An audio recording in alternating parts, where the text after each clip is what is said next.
538ನೇ ಕನಕ ಜಯಂತಿ ನಿಮಿತ್ತವಾಗಿ ಅವರ ನಿಧನ ಹೊಂದಿದ ಸಲುವಾಗಿ ಈ ಜಯಂತಿಯನ್ನು ಸ್ವಲ್ಪ ಸಂಕ್ಷಿಪ್ತವಾಗಿ ಮಾಡುವಂತೇಳಿ ತಹಶೀಲ್ದಾರಿಗೆ ನಮ್ಮ ತಾಲೂಕು ಅಧ್ಯಕ್ಷರು ಎಲ್ಲರೂ ಹಿರಿಯರೇ ಇಟ್ಕೊಂಡಾಗ ಮಾಡುವಂತೇಳಿ ಅವರ ನಮ್ಮ ಜಿಲ್ಲೆಯ ಒಬ್ಬರು ಹಿರಿಯ ಮುಖಂಡರು.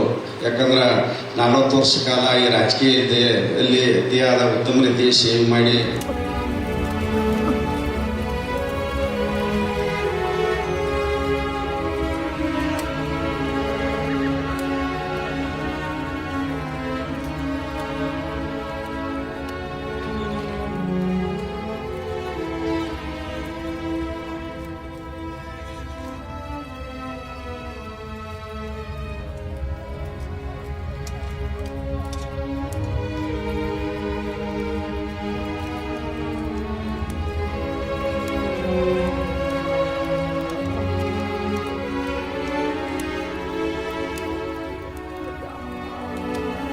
ನಾಯಕರಿಗೆ ಭಾವಪೂರ್ವ ಶ್ರದ್ಧಾಂಜಲಿಯನ್ನ ಸಲ್ಲಿಸೋಣ ಅಂತಕ್ಕಂಥ ಒಂದು ನಾವೆಲ್ಲರೂ ಸಹಿತ ತೀರ್ಮಾನವನ್ನು ಮಾಡಿದ್ದೀವಿ.